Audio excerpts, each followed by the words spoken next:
ஒரு 7 இன்க்ரீடியன்ட் தாங்க. சமையல் அவ்வளோ டேஸ்ட்டாக இருக்குங்க. என்னன்னு தானே யோசிக்கிறீங்க? அது எதுவும் இல்லைங்க, சிக்கன் பள்ளிப்பாளையம் தாங்க. அதுவும் எங்கள் வீட்டு ஸ்டைலில் எப்படி பண்ணுறதுன்னு பார்க்கலாங்களா? இதுக்கு மெயினே வந்துங்க வரமிளகாய்ங்க, விதை உதிர்த்தி வச்சுக்கோங்க. முக்கியமாக விறகடுப்பு இரும்பு கடாயில் வச்சு செஞ்சு சாப்பிட்டு பாருங்கள், டேஸ்ட்டு வேறு லெவலுங்க. வரமிளகாய் விதை எடுத்து போட்டுக்கோங்க.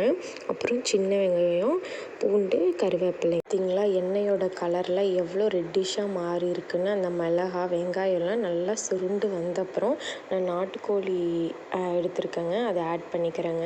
அதுக்கப்புறம் நான் இன்றைக்கி பள்ளிப்பாளையம் செய்கிறேங்க, அதனால் மஞ்சத்தூள் தேங்காயும் சேர்த்துக்க போகிறேங்க. அவ்வளோதாங்க, 7 இன்க்ரீடியன்ஸும் போட்டாச்சுங்க. உப்பு மட்டும் ஆட் பண்ணணுங்க, அவ்வளோதான். இதுக்கப்புறம் நல்லா கறி சுருண்டு வந்த அப்புறம் கறி மூழ்கிற அளவுக்கு தண்ணி ஊற்றி வேக வச்சா அவ்வளோதாங்க ரெடி. நீங்கள் எந்த மசாலாவும் ஆட் பண்ண தேவையில்லை, எந்த பிரச்சனையும் வராதுங்க. இதை சாப்பிட்டா நார்மலாக இருக்கும். நிறைய மசாலா போட்டால் தான் டேஸ்டியாக வரும் அப்படிங்கிறதெல்லாம் இல்லைங்க. சிம்பிள் பட் சூப்பராக இருக்குங்க. மஸ்ட் ட்ரை பண்ணிட்டு எப்படி வந்துச்சுன்னு கமெண்ட்ஸில் சொல்லுங்கள். இந்த வீடியோ உங்களுக்கு பிடிச்சிருந்துச்சின்னா மறக்காமல் லைக் அண்ட் ஷேர் பண்ணிட்டு அப்படியே நம்ம சேனல்லையும் சப்ஸ்கிரைப் பண்ணிடுங்க. நல்லா கறி மூழ்கிற அளவுக்கு தண்ணி ஊற்றிட்டு மூடி வச்சிட்டா அவ்வளோதாங்க. அடுத்து வந்து நம்மளுக்கு அடுப்பெரிக்கிற வேலை மட்டும்தான்.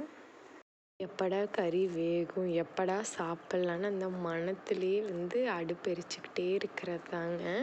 அடுத்து வந்து ஒரு கறி முக்கால்வாசி வெந்ததுக்கப்புறம் கொஞ்சம் தண்ணியும் சுண்டிருங்களா, அதுக்கப்புறம் நம்ம வந்து தேங்காயை குட்டி குட்டி பீசஸாக கட் பண்ணி வச்சுருக்கணுங்க. அதையும் ஆட் பண்ணி நல்லா கொதிக்கிறதுக்கு விட்டுட்டோன்னா அவ்வளோதாங்க ரெடி. பார்த்திங்களா எண்ணெயெல்லாம் எப்படி மிதங்கிட்டு இருக்குதுன்னு சொல்லிட்டு.